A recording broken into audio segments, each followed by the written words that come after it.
Well, he conducted public business on his private email account. That's the big admission from Mayor Emanuel as the city settled a lawsuit with the Better Government Association. The city also released 2,700 pages of emails from Emanuel's personal account, providing a new look into how he gets things done. Here's CBS 2's political reporter Derek Blakely.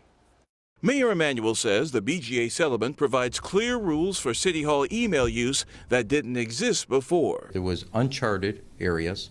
People weren't clear about the rules as it relates to freedom of information. Now we have a policy. We have a standard. The settlement ends a year-long legal battle, but the court never reviewed the 2,700 pages of emails that the city released. How can you be certain that you got all of the mayor's private emails that dealt with public business? We don't know if we got all of them. You have to assume that the lawyers for the mayor are acting in good faith the same way as the lawyers for the BGA. The messages detail the mayor's contacts with movers and shakers. For example, billionaire Ken Griffin's donation of $12 million to rebuild lakefront bike paths. I'm a runner, I'm a biker. Stems from his displeasure at the condition of the path. He writes the mayor, lakefront bike path is a disaster. Why doesn't the city paint the speed bumps on the road white? My damage bill is over $10,000 from going over one at dusk. And the mayor personally emailed Amazon founder Jeff Bezos about a data center, distribution center, and regional marketing center moving to Chicago. That didn't work. So far, all the distribution centers have been built in the suburbs.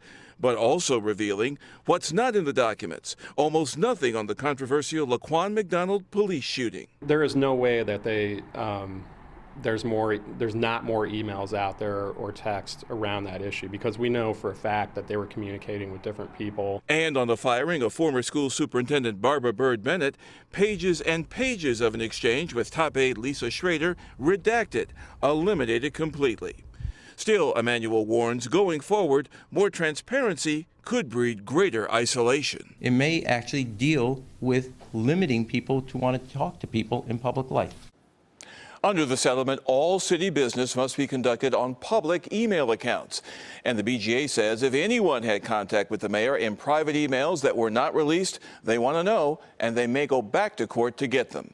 But even this huge data dump doesn't include all emails from the mayor's private account. It automatically erased emails after 90 days. That's a security measure he adopted during his time in Washington. By the way, Alderman Wagesback also talked about text messages. They are not included under the Freedom of Information Act, so we don't have access to them, at least not yet. I guess what's surprising, too, on a bigger scale here is part of the lawsuit was that the city now has to conduct business on city email, meaning all employees. And I think people would find it surprising that so many employees may have been conducting business on their private emails, because that's maybe a questionable way to conduct business. Well, yeah, we don't know how many other emails or how many other employees were involved. We only got to see the mayor's emails in terms of this settlement. So the mayor said one of the issues, though, was trying to come up with a formula that applied to everyone. Yeah. You want to be able to protect the privacy, obviously, of city employees to some extent. Sure. Yeah, they've got some private business that probably needs to stay that way. Sure. Thank you, Derek.